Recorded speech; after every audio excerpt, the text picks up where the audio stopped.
The advice and opinions expressed by the hosts of Autism Live and her guests are meant solely as suggestion and should not be in any way construed as child-specific advice. The Center for Autism and Related Disorders advises working with a board-certified behavior analyst who has experience with autism before starting any intensive behavioral intervention. Any choices you make in determining your child's treatment are completely at your own discretion.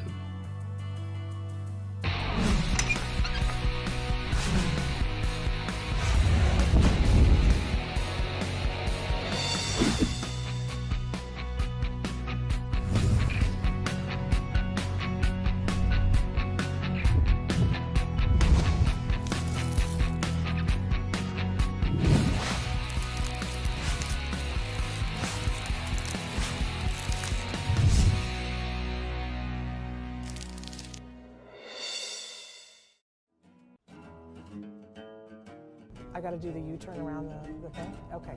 So, Kelby, do I want the north entry or the south, or does it matter? Okay. Are we doing curbside bag check? Which way, Kelby? Left? Yeah. Okay. Kelby, can I go through the T? Yeah, I have a toll tag. Yeah, you go through the T. Okay.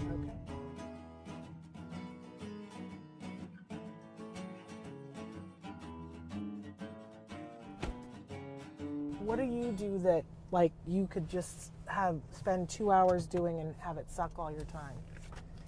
Oh, I like to look up interesting research articles on animal behavior.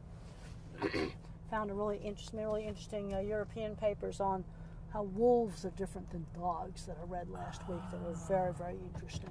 Very cool. Because I've always talked about a brain can be more social emotional or a brain can be more cognitive. Yeah. And the wolf turns out to be more cognitive, and we've bred the dog to be more social emotional. How fascinating is that? Very, very interesting. The wolves were very good at watching another wolf solve a problem.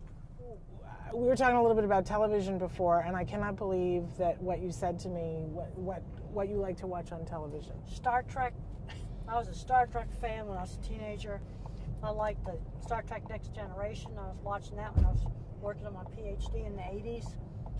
And so Total Star Trek fan. What's your favorite series, and what's your favorite character, and what's your favorite Mr. episode? Spock was my favorite character. Love it. And what's favorite episode? This guy is let going me to hate see. me. There was a lot of good. My favorite Star Trek movie was the one with the whales. Yes. Yeah, I really mine liked too. that Star Trek movie. And so sad that we lost Leonard Nimoy this year. Yeah. So I didn't know that you like to watch television. Do you like to go to the movies too? Oh yes, I went and saw Gravity. There's certain movies that have to be seen in a theater, like Gravity and Avatar. Yes. I went to see Inside Out in the theater. I really liked that movie. What did you think of that? I liked it. I think about how the emotions interact. I gotta be honest, I had said after that I thought that it was going to be a great tool for people to show kids on the autism spectrum about perspective taking. Yeah. About what it's like in other people's heads. Well, no, it's more like how the emotions inside your own head sort of conflict with each other. Yeah, absolutely. I love The Wizard of Oz, and I love the idea of the ruby slippers. She had the way back home. She just didn't know she had it. Yeah. You see, and I think that's a metaphor for a lot of things. A lot of people have the ruby slippers, but they don't know they have them. They don't know they got the key that can open up the door to a lot of really great stuff. So what would you say was your ruby slipper?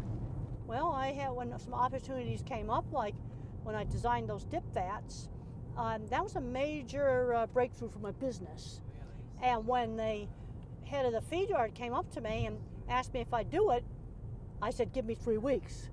You know, a lot of people would have been too scared to walk through the door. Now, this is pre-internet, and I knew it would take me 3 weeks to get some of the information I needed, especially on concrete reinforcement, to design the dip vats. But you did it. I did it. I was on the phone the next day to the USDA to get the drawings on the concrete reinforcement. Wow. So I want to journey back to childhood for just a second and talk about friends, because a lot of times people ask about friends. Who was your best friend? When I was in elementary school, one of my best friends was a girl named Eleanor. And she was the first girl in elementary school to get to take wood shop instead of cooking. And I was the second girl in our school to get to take wood shop. So we like to make stuff. It's all about making stuff. And I had good friends in high school. Even though I got bullied and teased, I got friends who shared interests. Riding horses together, doing electronics together, doing model rockets together, doing stuff together with other with other students. So you found, like your mom says about, you found your tribe. Yeah, and you've got to get them in doing things with other people. And you did a lot of theater, and did you sing as a kid? Yeah, I did. One of the problems I was singing is I couldn't synchronize my rhythm with somebody else's rhythm. Do you still have a hard time doing that? I still have a hard time doing that. Because we were going to ask you if you wanted to sing something in the car with us. Well, I think maybe we'll skip that. Great question. But the one question people always ask us is they want to know if you've ever been in love. No, never have. And you don't feel like you're missing anything. I've seen so much turmoil in so many marriages that I haven't really seen a situation that would be a good model. And yet you gave me really good marriage advice. Because I'm a good problem solver. You have to take the problem and cut it down. And in engineering, you have to find the root cause of a problem. What do you think is your secret to your success as a teacher? Well, presenting things really clearly. Yeah. That's really important. Making things interesting. Yeah. I think it's also important to get something in a class that a student can take home and use. I teach a class in cattle behavior and handling, and I've got a lot of students that are pre-vet that are going to go in the dog and cat.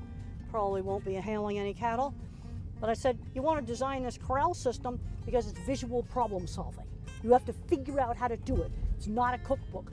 And then I have my internet project where they can pick out anything in animal behavior, and I make them dig into a narrow subject that I have to approve because I want them digging into Google Scholar and PubMed, Science Direct, and the other databases.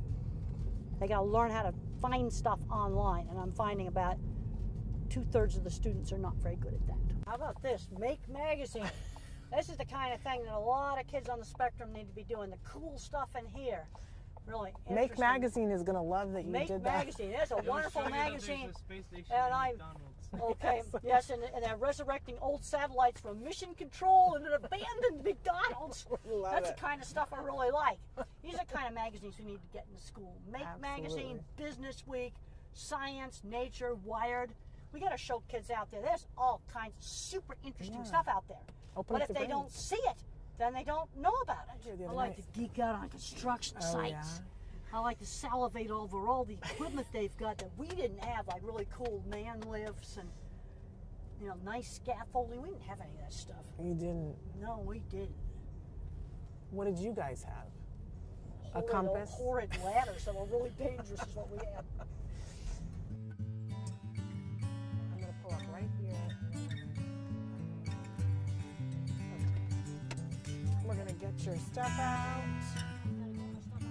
Yep. Put your back up.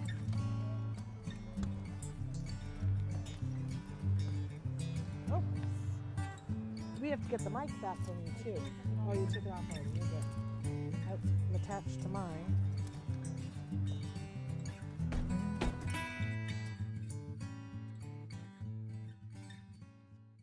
Welcome to Autism Live. We have a very special guest on the phone this morning, as promised. We have Temple Grandin on the phone with us. First of all, Temple, good morning. Good morning. How are you doing? I'm good. I understand that you had a great deal of snow this morning. Oh, we had a horrible amount of snow last night. I gave a talk over in Greeley at the educational college, and the roads were just horrible coming back home. Wow. It's not supposed to happen at this time of the month in April, is it? In the beginning of April, maybe, but craziness. Well, Temple, we have so many questions for you. It's kind of overwhelming. We put out a call to parents asking if there was anything that they wanted to ask you and individuals who are on the spectrum. And we have so many questions. There's no way that we're going to get through all of them, but I want to get to as many as possible. So if it's okay with you. Why don't you try to pick out the questions where people may have had the same question, from several different people. And I've tried to do that in a couple of different things. Starting with the first question is, what was the most difficult thing that you've had to overcome during your teenage years, and how did you overcome it?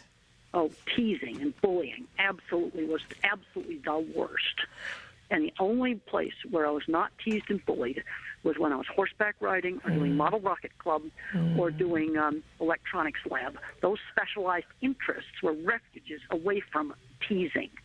Now, one of the problems we have today is today, if I had been out riding, they would have been texting me all kinds of horrible stuff like tape recorder and workhorse. Those were some of the names that they called me.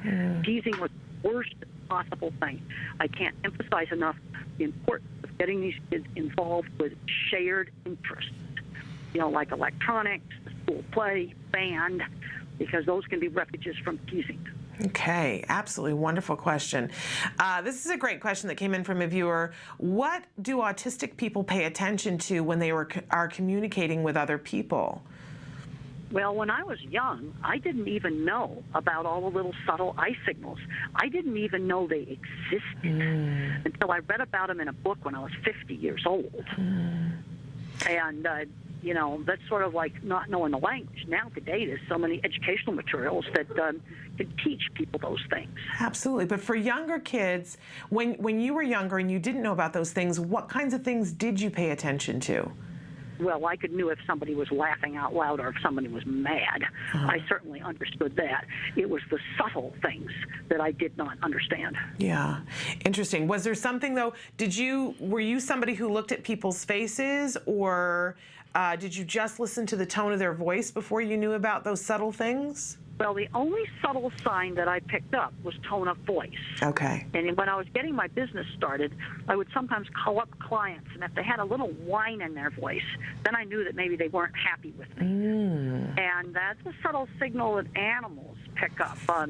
If you went up to your dog and you went, "You're a horrible dog," and you said it like that, he'd wag his tail. Yes. Because he's going to be cueing into the tone of voice. Right. Very fascinating. Okay, so tone of voice then is probably really important, especially when you're working with younger kids. Yes. Okay, interesting. All right, a little bit more specific question here. My 5-year-old is high-functioning autistic. When he gets agitated, for example, his sister takes his toy, he thumps himself in his head and his face. What can I do to make him use his words? And they wrote, P.S. Your life story was an awakening for me. I understood my boy so much more, so thank you. Well, that's really good. I'm glad that they understood him better.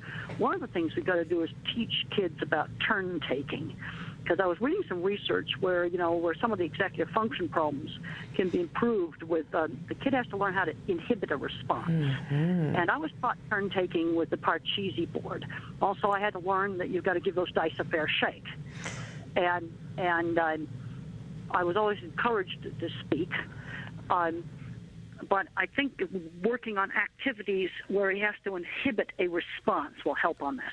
Absolutely. I think board games are absolutely great. I'm a fan of board games, too. We taught my son so many different life skills using board games, and it was very reinforcing. They really helped me. Well, and Parcheesi was your favorite one? Well, you see, right after the war, when I was 2.5 years old, the children's board games just did not exist. Oh. And so the checkers was too hard, and so my mother got the two easiest grown-up games, and they were Parcheesi and Chinese checkers that you play with the marbles. Right. And the Parcheesi board was the main board game that was used with me when I was very, very young. Wow. Do you still play board games, Temple? No, I don't now, but I really recommend them for little kids. The other thing is, back in the 50s, things that were really fun you had to do with other kids. Because when I was a little older, I got a table hockey set, and that was my favorite thing. But you have to play that with somebody else. Yeah. That's a really good point, because a lot of games now, kids get to isolate with computer games and things and be by themselves. Even if they're chatting with somebody else, they're very isolated while they're doing it. Well, I think we've got to be doing more activities involving turn-taking and playing with other kids in the real world. Now, something like a Wii. Okay, if you do tennis doubles on the Wii, yes, that is doing something. So I'm not anti-technology. Right. But let's do things where the kids have to interact in real life. It could be with an electronic game. You can get electronic Scrabble now. You can play that, with two kids playing it on a phone. Yes. But I want the kids interacting in the real world together. They have got to learn those social skills. Absolutely. And if you use an electronic device, fine. But I want them taking turns with that thing that's on the phone. Okay, great.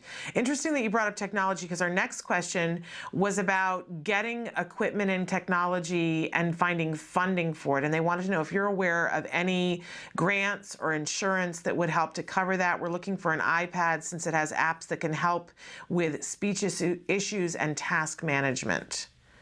Well, one of the things now is old iPads can probably be bought very, very cheaply on eBay. The iPad 1 is going to work just fine. Now, I know the Pro to Go is kind of pricey, but I think if you look around, you can find other apps that are free. Yes.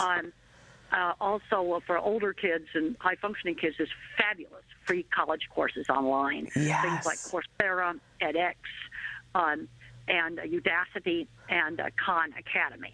Absolutely. You gave me some great advice about that for my son. We actually wrote a blog about it on our site listing all those things that you had told me for my son. If people are interested, they can go to our blog to find that. How many hits did you get on that stuff? You know what? That's a really good question, and I'll have to look that up for you because I don't know off the top of my head. But I will find that out and let you know, Temple, because it was really good information. Yes, because it's okay. Let's do some more questions. Yes, absolutely. We had a lot of questions about sensory issues. One in particular, my 9-year-old has a lot of sensory issues that cause her to flap her hands and jump up and down when she's excited. Is there a way we can help her to control these overstimulations? Well, I think working with an OT, there's a number of different sensory activities that can help reduce this, things like deep pressure, slow swinging. Another thing that helps is just heavy work. I think one of the reasons why I liked cleaning the horse stalls so much when I was 15 is that the heavy work helped to calm down my nerves. Interesting. And lots of exercise also helps. Other things, fish oil supplements. I've been taking some B6 and magnesium that I just buy over at Whole Foods, and that's been helpful for me. I get the Blue Bonnet B100s. Let's get 10 tons of sugar out of the diet. Yeah. And I found myself, I've got to have some animal protein in the morning. Otherwise, I just cannot function. Interesting. But work with a good OT that's trained in sensory activities. Also, what was done with me, I was allowed to have an hour after lunch where I could just veg out and spin things.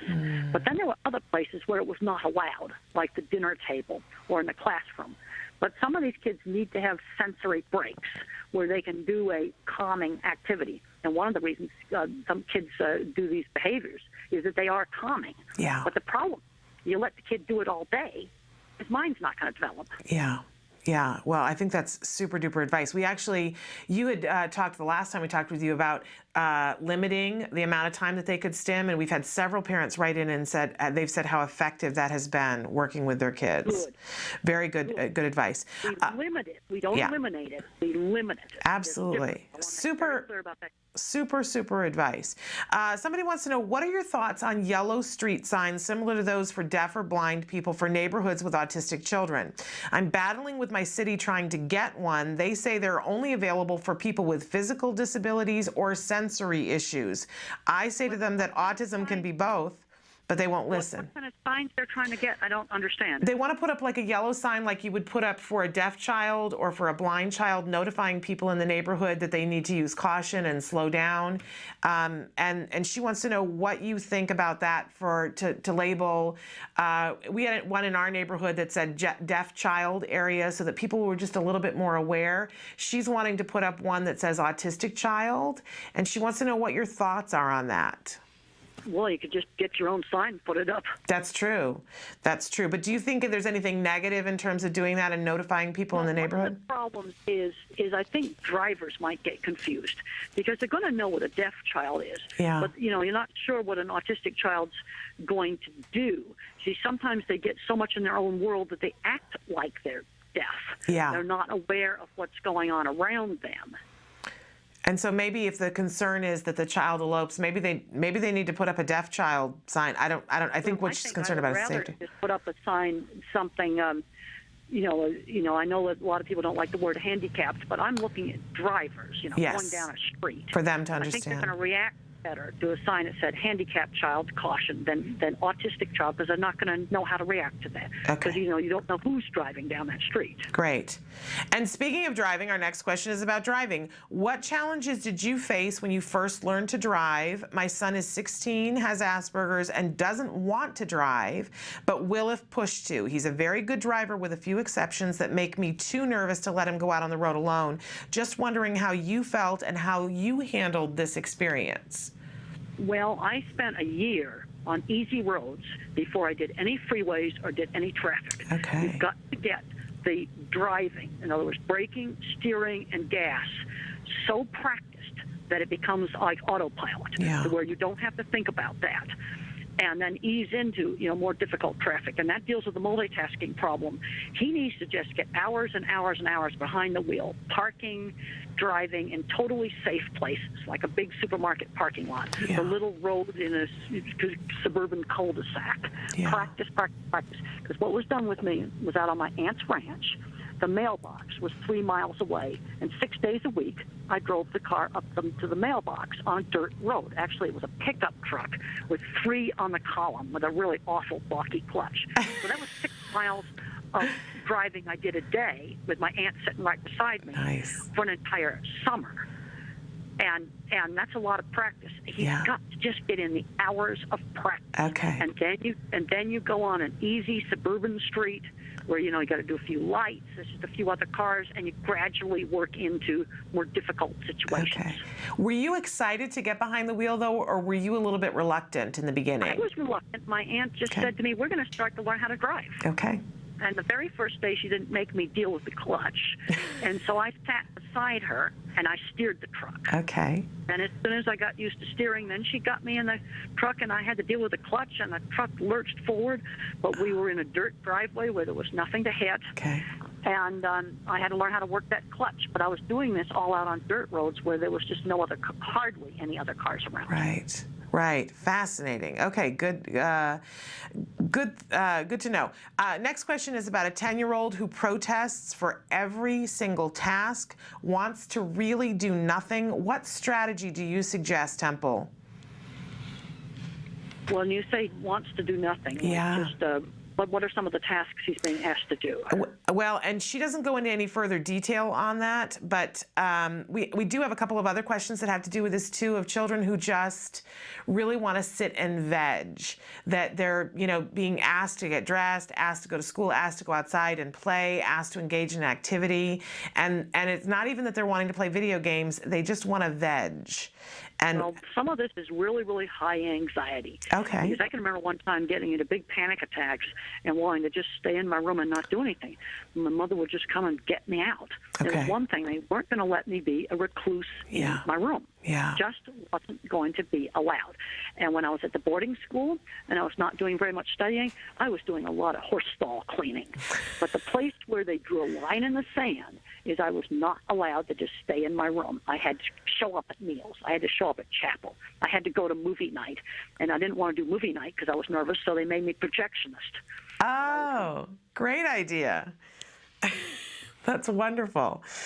And so, Temple, were there consequences if you didn't do it, or were there incentives for doing it? Well, if I had just was going to totally stay in my room and not get dressed for church, there would have been consequences. Okay. And probably rather severe ones. And what did they offer you, the incentive that you could do the spinning with the plate on your bed if you did do it? No, they didn't do anything like that. Okay. I don't think you got to remember. I just never got to that point because there were expectations Okay. that I had to come down to meals. Yes. And I can remember twice in my life getting spanked, and there was always that threat. Okay. And I also would get television taken away from me. Okay. And I wanted to watch the Howdy Doody show. And if I threw tantrums and things like that, there'd be no Howdy Doody show for one night. Okay. Well, that's a pretty big consequence. All right. Somebody wants to know, what did you need from school that you did not get? Well, actually, I had a good elementary school education. Where I got into problems at school was in high school. I just wasn't interested in teenage girls. They're no longer interested in doing projects, and I still wanted to do projects. High school, in a large girls' school, was disaster. I got thrown out for fighting because kids teased me. I know some of the worst parts of my life. We need to develop the areas of strength. Like my ability in art was always encouraged, and that became the basis of my career. Well, that's a wonderful thing. Lovely compliments that people sent you. Somebody said, Temple, hello, you are an inspiration, intelligent and caring woman. Thank you for your contributions to the world of autism. I have to ask you about the movie part with your mother. You and your mother are on the stairs. She has flashcards. She is slowly pronouncing C-A-T, cat, cat. Og. Da. Og. Temple. Dog.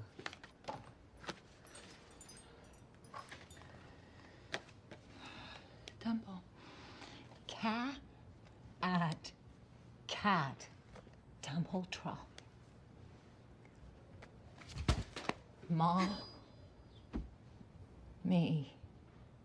Exactly what my speech teacher did. Okay. She slowed down and she enunciated the words. And I can remember her holding up a cup. She tended to use objects more than flashcards. And she'd hold up a cup and she'd say, now say cup, cup, pa. And she'd slow down and enunciate the hard consonant sounds so I could hear them. Yeah. Because when the grown-ups talked really fast, it sounded like gibberish. In fact, I thought grown-ups had their own special language. Interesting. We've heard many autistic adults saying that when the words came in, they sounded like something completely different and they seemed to go fast. So that's very interesting. And she wanted to know if you think that type of work with a toddler is important if they're on the autism spectrum. You mean would work with flashcards or work the child? Going that slow, one-on-one, and going that slow, that skill building. I think autistic toddlers need lots and lots of one-on-one, and that's supported by all the research on applied behavior analysis, or ABA. These kids need 20 or 30 hours a week of one-on-one teaching with an effective teacher that just kind of knows how hard to push the child. You know, you push them too hard, they have a meltdown. You don't push them enough, they don't advance. But some kids you have to slow down a whole lot, maybe others you do not. You know, that's going to be very, very variable. Okay. My speech teacher would say, now say cup, and then she'd go cup, pa. Okay, say cup. Okay, now cup, pa. She'd go back and forth between saying it regular and saying it very, very slowly. Okay, good advice. All right, so we had a lot of questions about difficulties with getting kids to do homework, and I picked one in particular. She writes, my autistic daughter is 9 years old and has meltdowns when it comes to doing homework, especially when it comes to putting pencil to paper, knowing she knows it in her head. At times she can rattle off the answers orally, and other times when it's the easiest of answers like 2 + 2 = 4, she says it's too hard.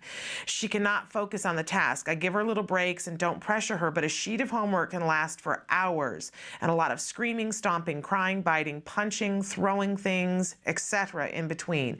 How do I make this a much simpler task for both of us? She's been getting ABA therapy from school, but they're not seeing a difference with what's happening at school.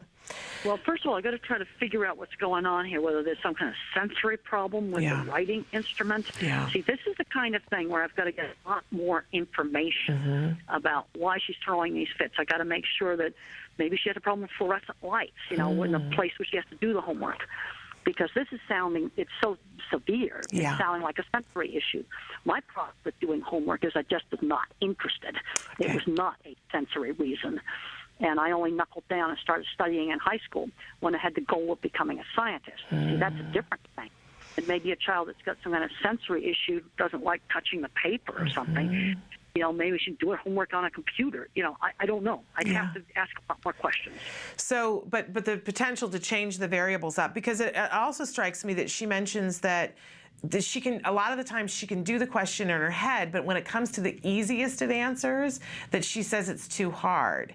And I know it's, you just were mentioning that sometimes it wasn't interesting to you, it was boring. Well, that's one thing, but the other thing is you can have a kid that's echolele. In other words, they yak out all these TV commercials, but they don't know what they mean. Yeah. You see, what might be happening, and I'm just saying, I want to emphasize, might be happening. Right. Is that you know, the circuit in the brain for doing this with auditory is working, but maybe her vision, maybe she's got visual processing problems. And she's seeing kind of broken up stuff, and she doesn't see the paper right. And in my book, The Way I See It, I've got 2 chapters in there where I address visual processing problems. Yeah. Maybe the print jiggling on the page, and so in other words, she might be an auditory learner, and maybe that's the way we need to approach things. Okay, interesting. So lots of different variables. And you mentioned your book. You've got a new book that's coming out. Do you want to tell us really quickly what the new book is? Well, the new book is going to be called The Autistic Brain. It's going to be released on April 30th. And I worked with a really great co-author, Richard Panik, a super science writer. The first chapter reviews the history of the diagnostic criteria. Lovely. And I have to say it was rather shocking seeing the whole history just laid out side by side, see how much they changed the diagnosis. Then the next chapter, we go into genetics research, and it's complicated genetics research. We have a whole chapter in sensory in there. I think a lot of people are going to find helpful. I have a chapter on the different kinds of minds, visual thinking mind, the mathematics mind, word minds, and then a chapter on all my brain scans that have been done on me, and there's pictures of all the brain scans, and then a final chapter on jobs for the different kinds of minds and getting people prepared for careers. Lovely. Well, I can't wait to read this. And we actually have a bunch of questions about jobs that I'm going to get to before we get done. Really interesting question that caught my attention, wondering what you think about it. Somebody wrote in and said, my daughter talks to her hands as if they were puppets. She refers to her left hand as the bad hand and her right hand as the good hand. She sometimes puts things in between her fingers of her left hand as if they were eating something or putting things on top of it as a hat. She has different voices for each of them. She calls the left hand Jessie, named for a classmate of hers, and the right hand her name. Sometimes the hands smack each other. Could this be something that is going on at school that she's having a hard time telling us? My daughter does talk, but she has a hard time expressing how she is feeling and gets frustrated when I ask. Well, she may be just trying to act out with her hands. Yeah. Literally just using them as puppets. And I don't know how old this child is or what exactly the level of functioning is. But one of the things I've observed in autism is you can have, like in my own case, for example, my visual thinking works really well, but my algebra department is broken. There's a tendency to be uneven skills. And she may be, talking, maybe things aren't hooked up all that well, but she's just trying to act it out with her hands because that's how she's trying to communicate. Absolutely. We had a lot of questions from parents whose children don't speak and wanting your help. One in particular, my son is 10 and is totally nonverbal but very bright. He's the only student in his class that sight reads and he spells quite well, no tantrums, very affectionate, great eye contact, and very gentle but totally nonverbal. His developmental neurologist says he has a great constitution and could start talking soon. Is there anything I can do to help him start speaking? He does flap his hands and lines up his toys, but otherwise seems to be really far ahead of his other classmates. Well, what I'm wondering is maybe he needs to just start typing. Yeah. Like give him a laptop or even better yet, give him an iPad. And the reason why that works better is because when you type on the virtual keyboard, the print appears right next to the keyboard. Because some individuals that are nonverbal can't attention shift from print appearing on the top of the laptop screen and then have to look down at the keyboard. And that's why sometimes laptops don't work. Okay. iPads do. I would just introduce this kid to typing.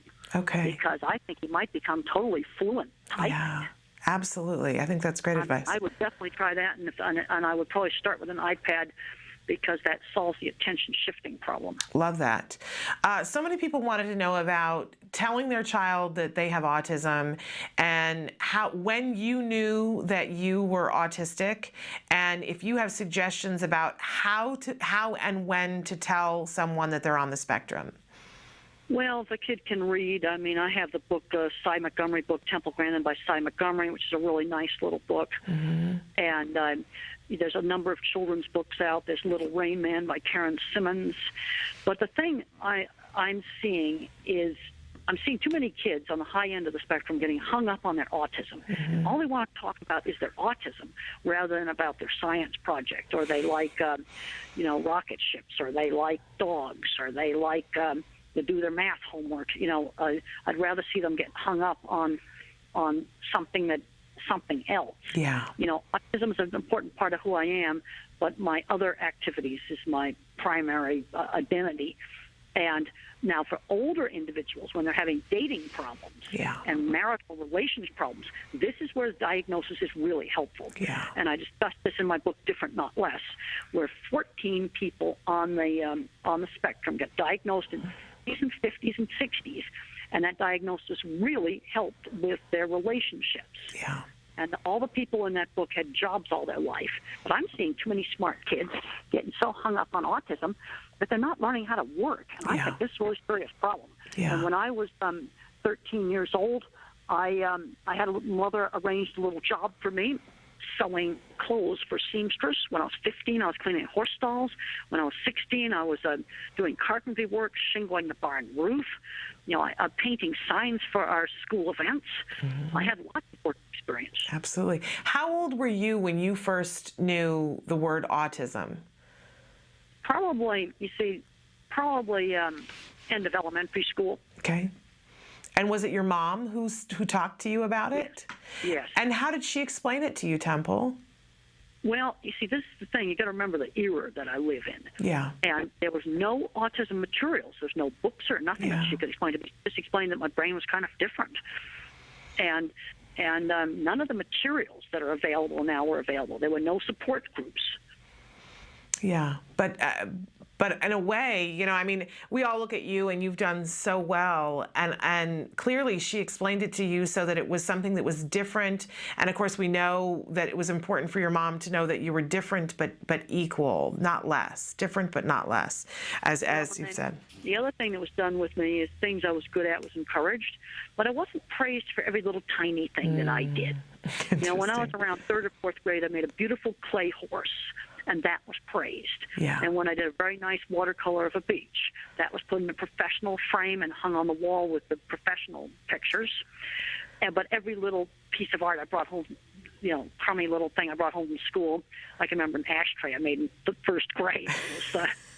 I know it's politically incorrect now to make ashtrays, but that was a 1st grade project. Yes. It's probably not worthy of praise. But when I did something really good, then she really praised it.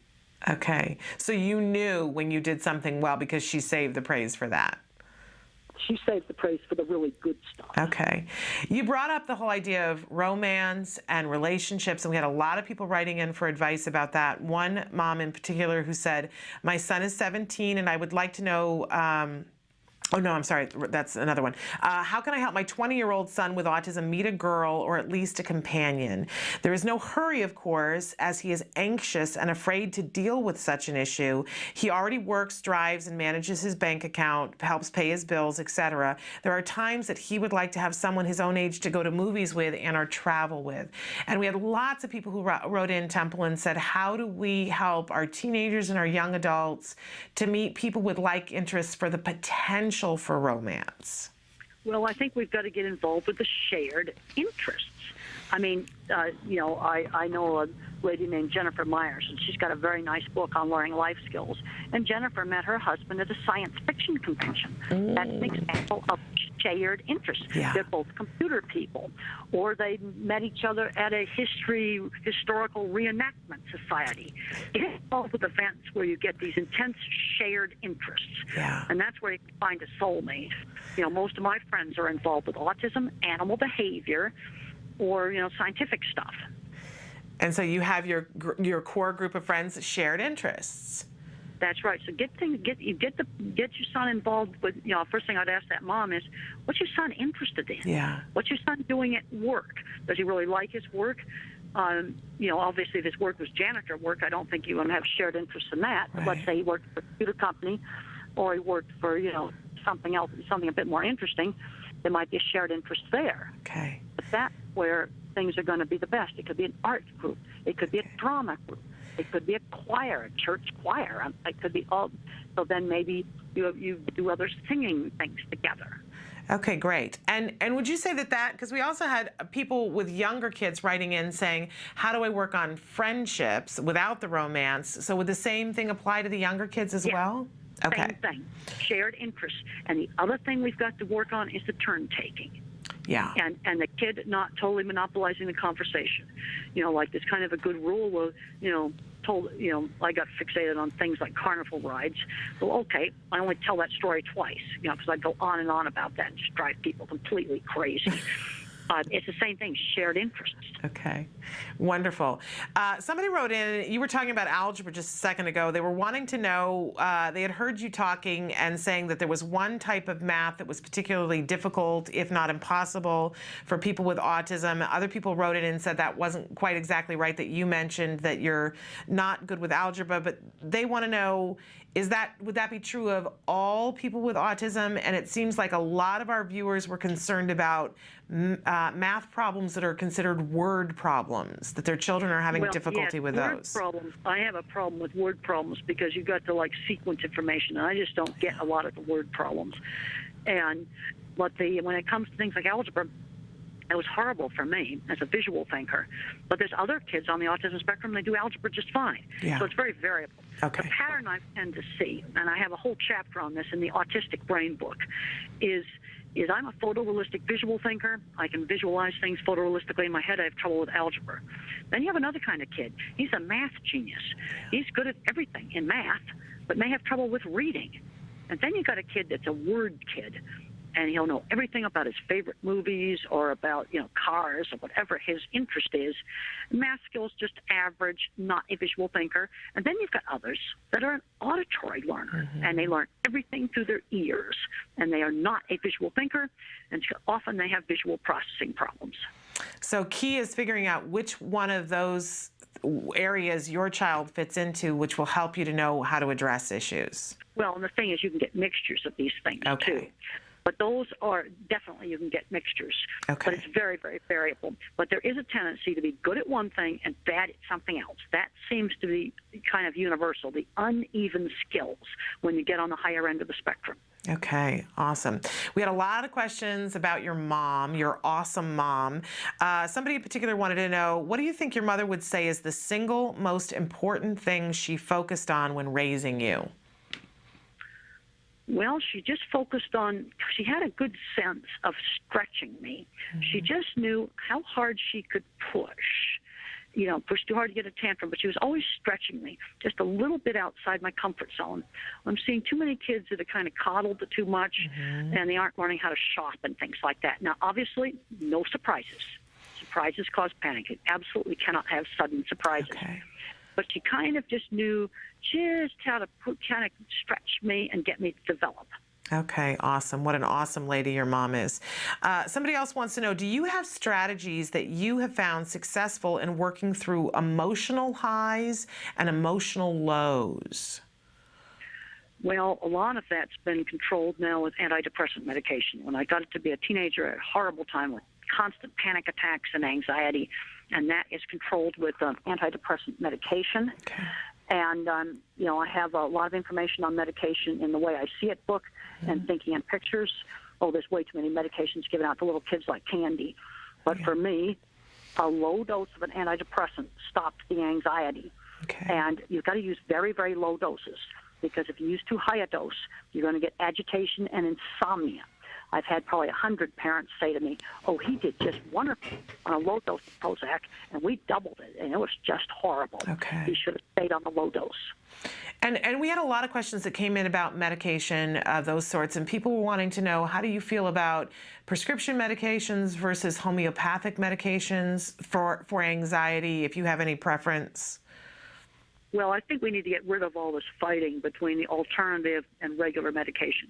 In very young children, I definitely want to avoid heavy-duty drugs with bad side effects, like the antipsychotics, like Risperdal or Abilify. I want to try to avoid those in young kids.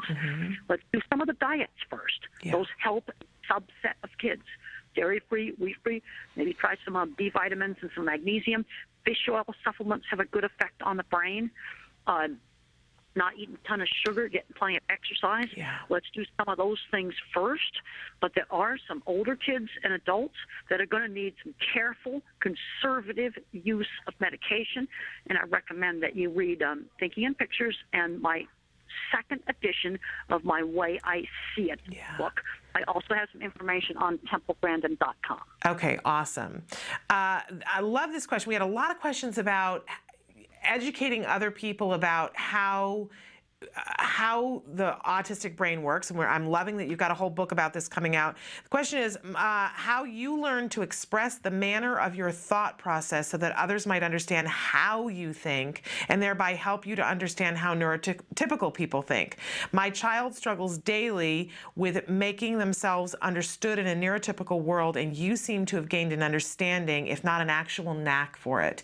And I do think, Temple, I have to say that I think there are so many things about you that are wonderful, but one of the greatest gifts I feel as a parent that you do give us that insight, and you've shown us actually visually how your brain works, and it's so eye-opening.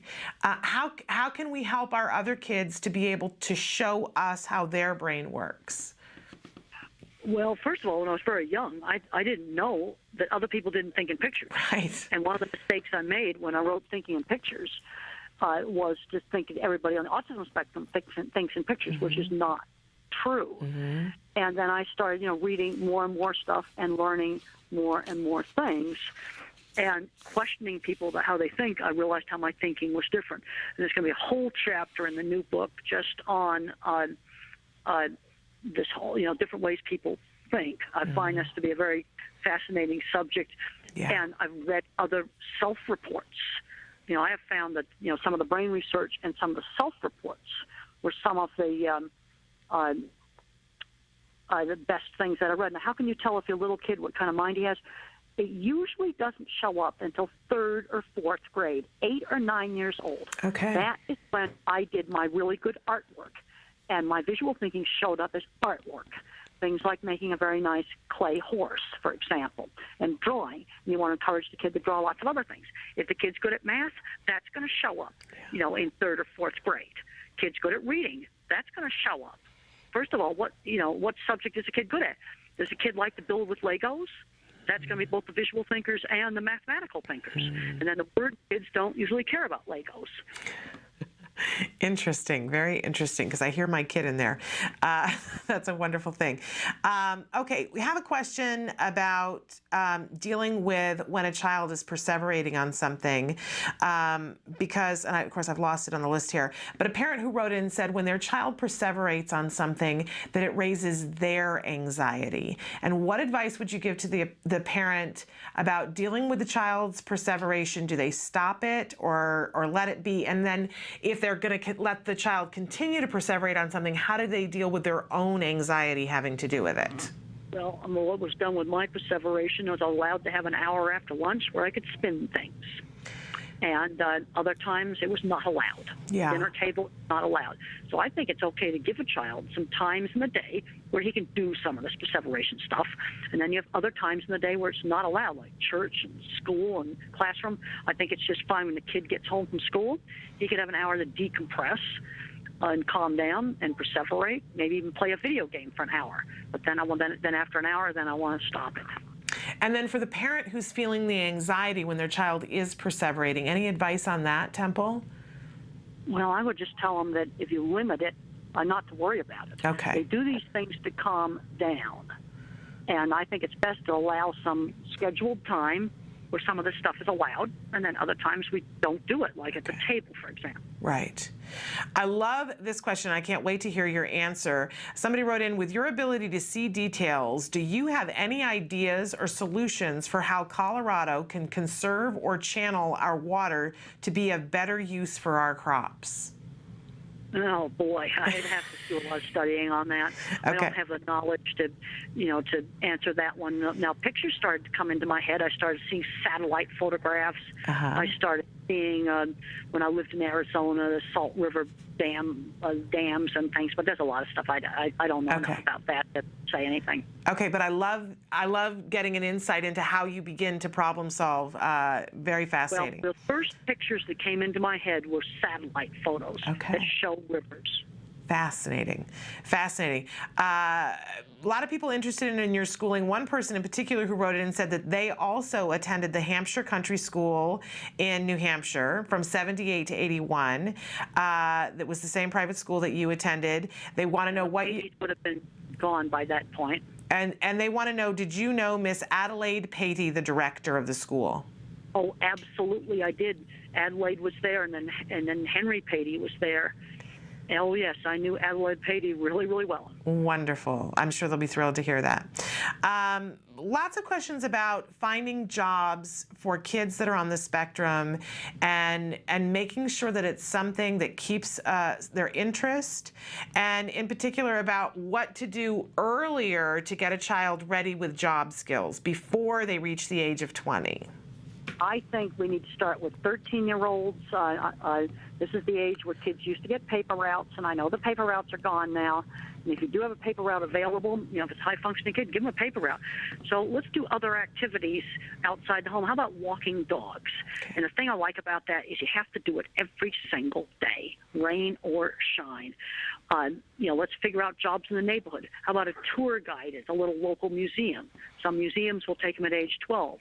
When they're 16, they can volunteer at an animal shelter. They could work at a farmer's market. They could make PowerPoints for business people. They could fix computers for local businesses. These are things that parents need to just set up in the community with little local businesses to get kids doing things. They've got to learn the discipline of work, and I think it needs to start at 13. Wow. But I also think it's never too late to start. I mean, you might have a 22-year-old that's been sitting around. We've got to get him out of the house, and he's got to start doing things. Okay. I talked to some parents the other day. Dad owned a store, and their son had problems with the cash register, an very old-fashioned cash register. I said, Dad, why don't you buy a scanner? Because there's problems there with multitasking. Let's just buy a scanner. Yeah. They're not that expensive now.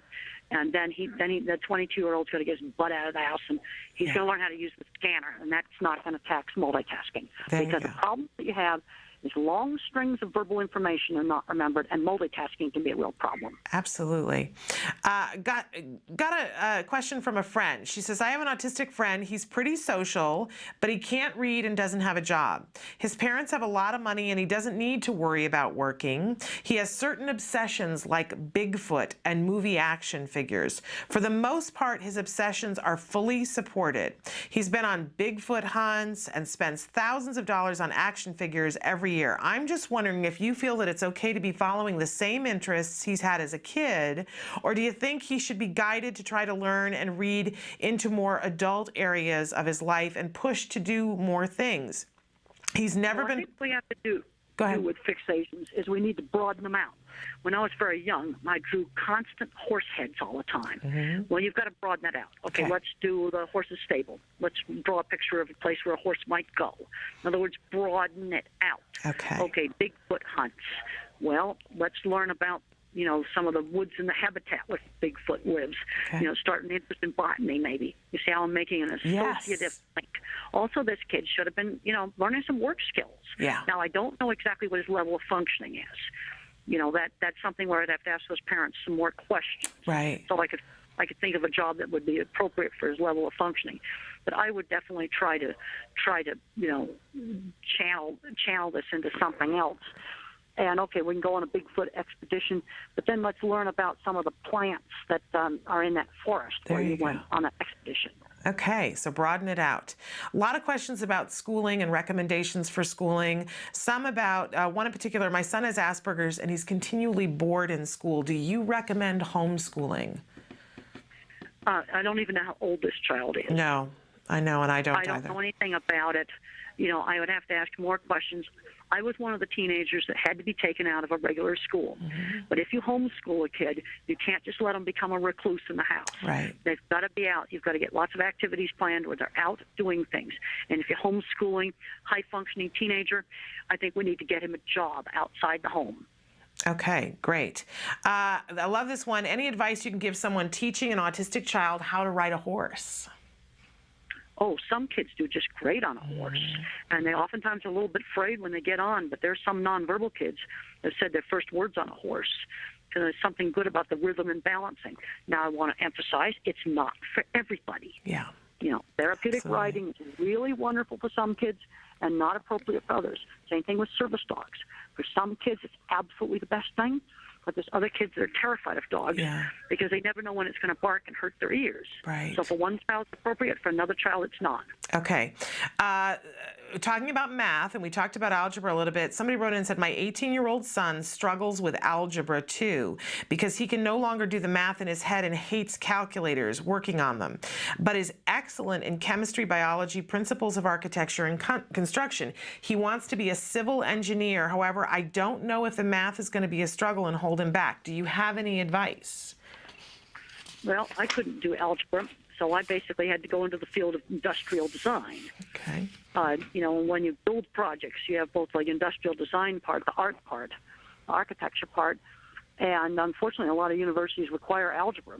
And the only way I got through college was back in '66. The required math class was finite math, which is matrices, probability, and statistics. And I get worried that this algebra requirement is going to like block a lot of people. Now, if the problem is doesn't want to use calculators, I'd like to try to figure out some way to get around that. I also find kids that cannot do algebra go to geometry and calculus just fine. You know, there seem to be like spotty skills. I've seen situations where the child was passing high-level physics and couldn't graduate from high school. I think one of the ways to get around this is to sign up for a few classes in the college in things you're good at and do so good that you get a professor interested in you, and there can be ways to get around some of these requirements. You know, but he's going to need to go in there and do gorgeous architecture projects or something like that. And then sometimes you can get in the back door. And then I'd want to ask more questions about why the calculus is such a problem. Maybe we get a different kind of calculator. Okay, interesting. Lots of questions about music. Do you like music? Is music a comfort to you? And do you think music is a beneficial thing to teach individuals on the autism spectrum? Absolutely, yes. There are some kids that can learn to sing their words before they learn to speak them, because singing is on different circuits. So, yes, I think music definitely should be introduced to kids. There's some kids where high-pitched sounds are going to hurt the ears, so maybe flute might be a bad idea. Okay. There's others that don't like drums. Yes, I definitely, you know, if they really like music, then go with it. Okay, and do you like music? Do you personally find it relaxing? Do you listen to music? Yes, I like to listen to some classical. I like Johnny Cash country, and there's certain kinds of pounding rock that I just hate. Okay. It's sort of like a, you know, jackhammer on my head, but a lot of music I like. Do you listen to music in the car when you're driving? Yes, I do. And Johnny Cash is your favorite? Yeah, that's one of my favorite CDs. I also really like Beatles. Oh, cool. Very, very cool. Another person who writes, I read where you said that before you became verbal, you would get so frustrated you would scream. I have a 7-year-old grandson who is high functioning on the spectrum. He has a speech delay, but is now fully verbal, and in a regular first grade class. His 2.5-year-old brother chatters a lot but says very few real words. However, he does a lot of screaming and grunting. I can tell it is out of frustration. Do you remember what happened when you finally began to speak? Was it the result of speech therapy, or did you just wake up one morning and start talking? No, I had problems with expressive language, and I had a hard time getting my words out. And you'll see brain scans in the Autistic Brain book that show how I had difficulty getting my words out because the circuits were smaller than normal. And speech problems can be variable. You can have problems with expressive language, problems with hearing, where the hard consonant sounds are not heard, or the kid might be echolalic, but he doesn't know what it means. My speech came in slowly, a few stressed words at a time. But I want to emphasize, these things are very variable. Okay, but I listen to you now, Temple, and you are so expressive, and you are such a brilliant speaker. Is it just that you continued to work, and that the people around you just didn't let up and kept working on those skills with you? What do you attribute your success to in the area of in this area of verbal communication? Lots of hard work. You've got to keep learning. When I gave my first talk in graduate school, I panicked and I walked out. And you just get better the more you do it. You just keep learning. It's gradual. There's no single turning point, no single breakthrough. Okay, absolutely. And I know we have to let you go in a minute. Have we got you for just like 2 more minutes? Okay. Okay. I want to know, you talked a little bit about art, and we had many questions, people writing about art, and for kids who already seem to have an ability with art, how much do we want to encourage that with autism? And for children who get frustrated doing art, is it something that we want to keep massaging and have them continue, don't give up on art, have it be a part of their curriculum? Well, if the child's good at art, I want to develop it, because Okay. art's the basics of my design career. Child's good at art, develop it. I wasn't allowed to just do constant horse heads. We're going to have to learn how to draw other things. And if you have a child that absolutely hates art, there's a point where I'm going to back off. Okay. Don't pound on the thing that they have difficulty with. Build on the area of strength. Build on the thing the child's good at, with the goal of turning it into a career. Okay. A question about learning other languages. People wanted to know if you think that's terrible. They want to know if you studied Latin. I never studied Latin, but I got a D in French. Okay. But then on the other hand, you've got autistic kids that absolutely excel at language. Okay. This is where you get back to the uneven skills. Right. Some are going to be super good at this, and others are going to be super bad like me. Okay, we are out of time, but we appreciate you so much, Temple. You are an inspiration to all of us, and I know you got a lot of things to do to promote your book. Again, it's called The Autistic Brain, and it comes out on the 30th of April. And yes, and you can pre-order on Amazon now. Okay, great. So we want everybody to do that. We just absolutely adore you. We hope that once you're done promoting the book that we can have, because I have pages more of questions and pages more of praise that we might have to email to you, because so many people wanted to tell you how much they adore you, how much you've helped them with their children, and individuals who are on the spectrum, how much you've inspired them. So we thank you so much, Temple. Well, thank you, and I hope I've given some parents and teachers some insight today. You absolutely have. I can't emphasize enough the importance of good teachers and people that just work with me. Well, we appreciate that, and I think you've given great advice for all of them. And I hope you can dig out from the snow. Okay, thank you All so right. much. Take care. Thank you so much. Bye-bye. Yeah, bye.